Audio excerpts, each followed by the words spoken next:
Right now, the story is the New York Mets, who roll out there day after day and are annihilating the baseball.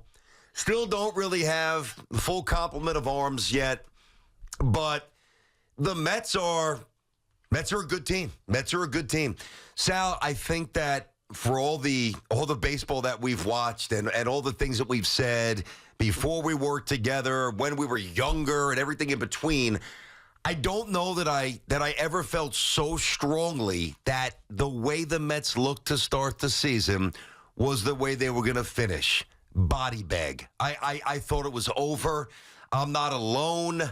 I'm just not ashamed to take the L and say that I was wrong, at least for now. The Mets absolutely thoroughly destroyed the Yankees. It was non-competitive. They didn't beat them 3-2 or 4-2, or they punked the New York Yankees. And right now, think about going into the series and think about what we said going into at the end of last week, where initially you had an issue with it. And I understood why, Severino's not pitching against the Yankees. And then you dive into the lefty-lefty, the splits, and it made sense. Going into this two-game series, and forget about all the stuff that's happened before the Yankees-Mets series when the Mets were destroying everybody as well, including a lot of good pitchers. Like, suddenly the Mets aren't just winning, they're beating really good pitchers. Dylan Cease, the Cubs ace, others as well. And Gray. The Mets, they had no pitching advantage coming into the series. The Yankees got Cole. The Yankees got Luis Seal. Yankees will get at least one, maybe two. The New York Mets look like a playoff team. My favorite part of the whole thing was how confident you were yesterday. And I don't understand it. The irrational to me confidence just based on the fact that they're the Yankees and the Mets are the Mets. Right now, you can't compare the two teams. I'm sorry. I'm not saying the Mets are better than the Yankees big picture. They are better right now. That was clear. It was a non-competitive. I don't recall. Now, I'm sure there were non-competitive series the other way, Yankees, dominating the Mets. I don't recall a non-competitive series from the Yankees standpoint. I never, as a Met fan, felt threatened by the Yankees at all. But you're right. This is a testament to what this Mets team has done. They've dug out officially of the hole now. 11 games under. They are now a 500 ball club officially. They did it with an exclamation point by burying the New York Yankees in a two-game non-competitive series,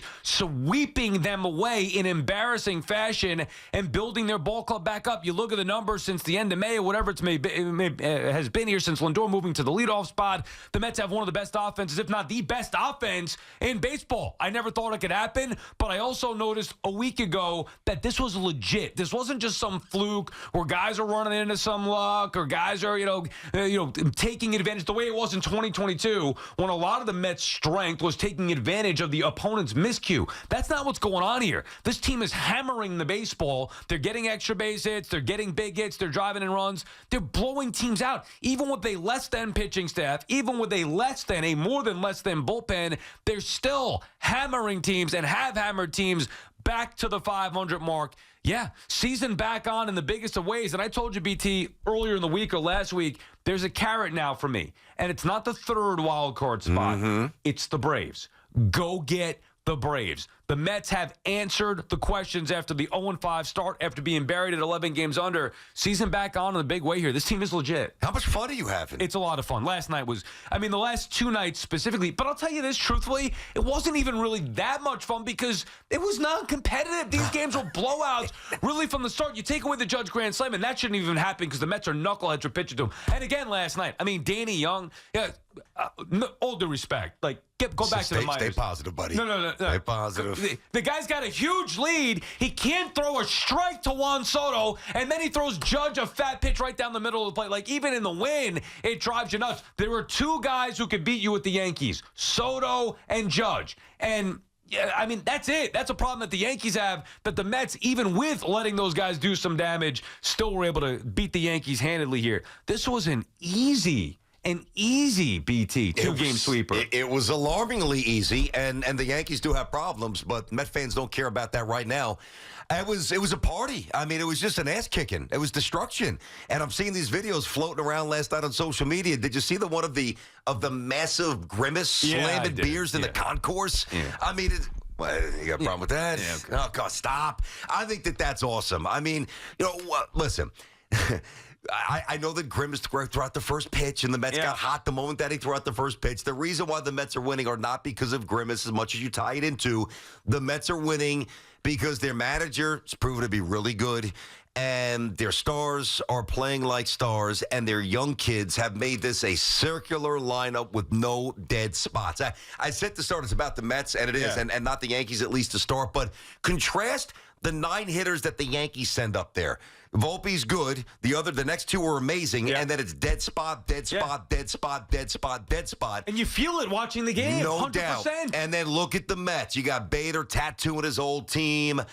Pete's not having a great year, but Pete's obviously a threat to go deep anytime. Nimmo looks great. Lindor looks great. Alvarez, to me, has changed everything. Vientos has been phenomenal. Even the guys coming off the bench here, when you give these guys a little run, they do something of significance right now. So the Mets roster. Pete and McNeil have done nothing. And the Mets still, to your point, everybody else getting the job done. Yeah.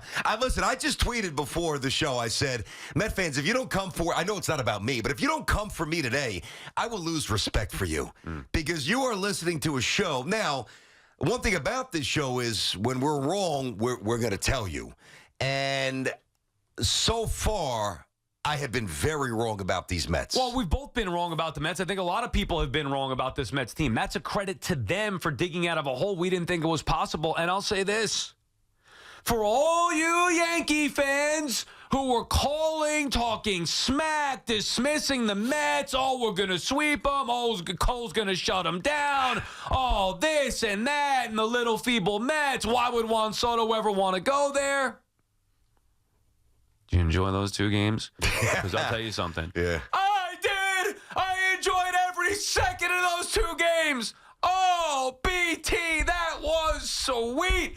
And for the people who say, you're a jinx, I said it before a pitch was thrown in this series. Look out for the Mets train that's going to steamroll the Yankees in these 2 games. And they did just that. Back to 500, climbing up the ranks in the National League. How legit could this team be? I told you, I'm not settling for back into the 3rd wild card. Now, I want the Braves. And that's where the Mets' attention should be. Forget the division because that seems out of reach for now. Go get the Atlanta Braves. 888-808-1019. BT and Sal here on the Fan. Brandon Tierney, Sal Licata Show. I mean, listen, if you got back to 500, the symbolism there, and I've used that word a few times as they've gotten closer to it, it matters because they were just so lifeless and so dead and buried and so seemingly without any sort of hope.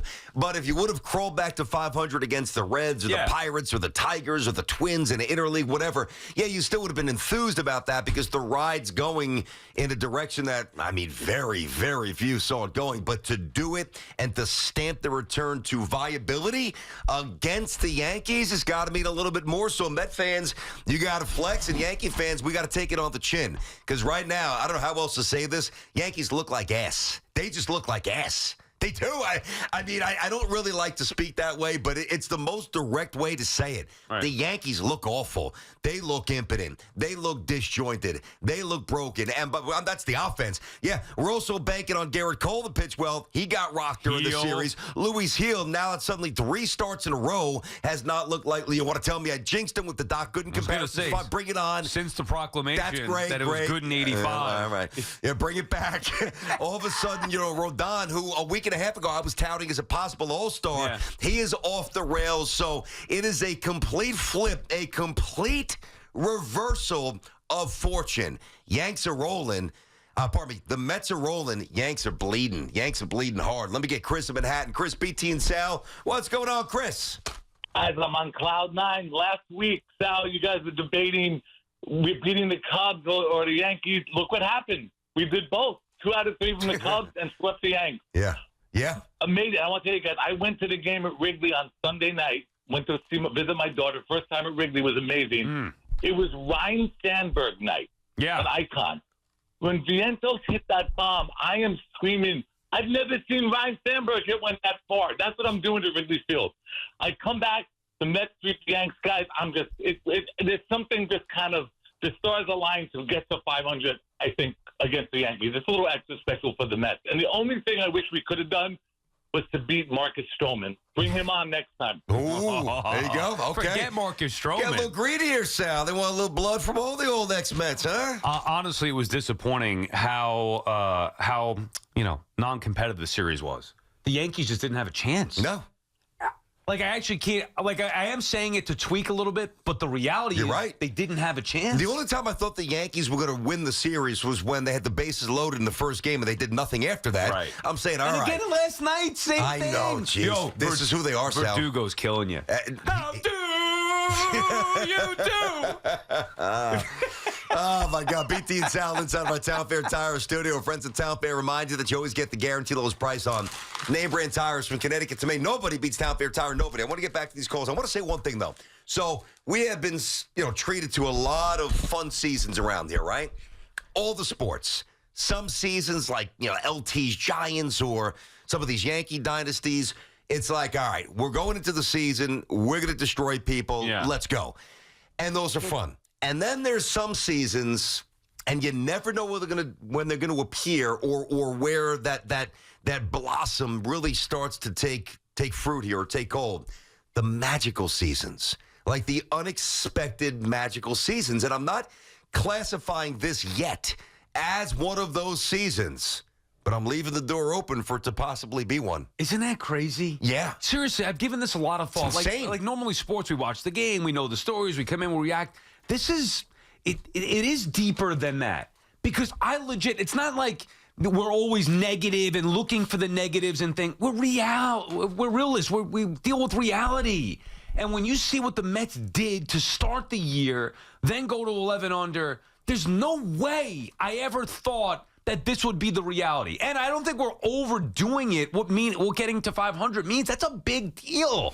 Getting to 500 after being 11 under just a month ago on whatever it was, May 7th, that's a big deal. And it could be. That's what I'm saying, like, why? Like, I hated the notion of, would you settle for just making the playoffs?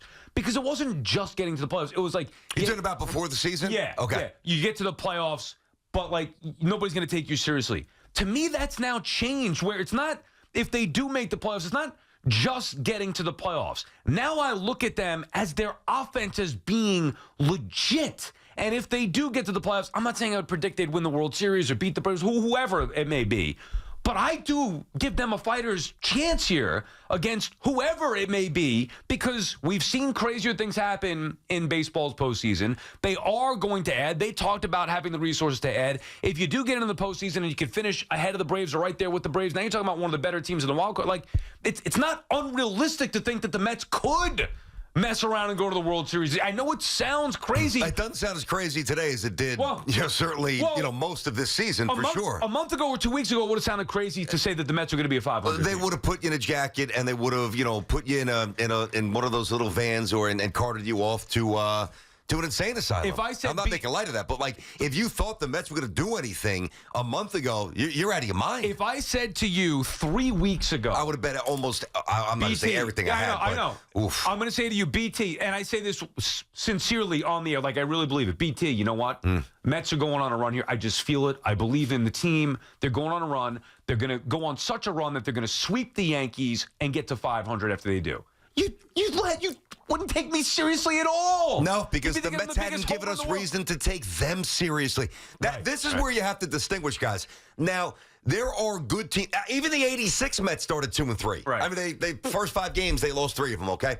So there are good teams who struggle, especially in a sport that's rooted in failure like baseball. And then there are teams who have been in a nosedive for a year and a half or so, like the Mets were prior to the start of this season, who got their manager fired, and Buck partially got himself fired as well. But all the circumstances around that, and there's really nothing tangible to hold on to except desperation. And I think if you would have said that, or if anybody would have presented me with that 3 weeks ago, it wasn't rooted in reality. Right. It was craziness. By the way, there may have been some delusional callers that called with that. Like, get the hell out of here. Like, no way. We dismissed them. Yeah. Well, but we should have. I know. And look at what the Mets have. I don't even think the Mets thought that this was possible. I don't know about that. You know, I'm going to challenge you on that. You think Stearns or Cohen thought that this was... I don't know, but I think Mendoza might have. I don't even know about that. I think that I believe the Mets believed that when they put this team together, this was the team they were going to get. We'll be able to stick it together with the pitching. Now, obviously, some guys have gotten hurt, the bullpen, whatever it may be, so they didn't expect that necessarily, but we'll be able to patch it together with the staff. We are going to win games based on a lineup. That's how they were built. And when we saw them start the season for 2 months, they couldn't hit. They're getting almost no hit every single night. And they, to their credit, said, right now we don't look like a playoff team, but we still believe that the baseball card, back of the baseball card, whatever, the baseball reference will show up. And now it's starting to show up, and then some. Yeah, well, because now you have young kids who are showing us exactly who they are, which is making this a lineup that is just destroying people. Let me get Frank in Connecticut. Frank, what's going on, bud? Hey, BT, a belated happy birthday. Thank you, Frank. What a birthday gift last night. Getting my ass kicked again. It was I know. Thanks, I'm a Yankee fan, but I'm a realistic Yankee fan because I feel for people like Sal that the Mets never do much of anything. They've only made the playoffs twice in a row and once in their history. And I feel for people like Joe B. So I think you let it ride. That's all I can say. But the Yankees right now, I've never seen a worse 52-30 team in my entire life. And it seems like the whole ship is sinking along with not just hitting, now the pitching is failing as well. Yeah, I mean. And it's just, it's very frustrating for really, you go back 15 years. And I think you're about ready to make the declaration, Brian Cashman has not earned the right. Yeah. Boy, he better do something. Frank, I've been saying that for years, buddy. Thanks for the call. I don't know how to tell Yankee fans how many times I got to tell you that this team simply is not it. I mean, maybe if they gave Brian Cashman $600 million, he could build a lineup that's actually functional. The Yankees have 2.5 hitters, 2.5. And I heard you say last night on Sports Night. Yeah. I did catch it. You and John, good job. All right. I like John a lot. He's good. I heard you say that the Mets lineup is better than the Yankees, and that too sounds crazy, except it's true. It's actually true. I said I can't even believe I'm saying this. But It's true. It's true. It's not even close. Yankees have the stars with Judge and Soto. Yep. And like you said, 2.5 guys. The Mets have an actual lineup of guys that can do damage up and down the order. Yeah, we're going to have a new sitcom instead of 2.5 men, and we're going to have 2.5 Yankees. 2.5 Yankees coming to watch 4 hits every night. Maybe they'll score 2 runs. They got a lot of work to do, but I'll tell you, as you push this forward with the Mets, we'll get back to these calls, 888-808-1019. If there's ever a day to drink, well, certainly, if there's ever a day to flex and have fun, this is obviously the day. Enjoy this. No doubt. But I think you can simultaneously enjoy it, roast Yankee fans, and also now push it in a direction that is growing. I mean, is there like a single move that the Mets can make here that can elevate them to a line where You're not going to put all a ceiling bets on are it. off? Yeah, exactly. I think that there is. There very well might be. There might be, Sal. So it was always fun seeing the energy, and even with the rain delay, which was brutal. And Subway Series round 1 was fairly anticlimactic, but crazily from a Mets perspective, I don't know. I mean, it's just I'm stunned, man. I'm stunned. Not that they beat the Yankees twice. Big picture, I am absolutely stunned that the Mets are here. Wow.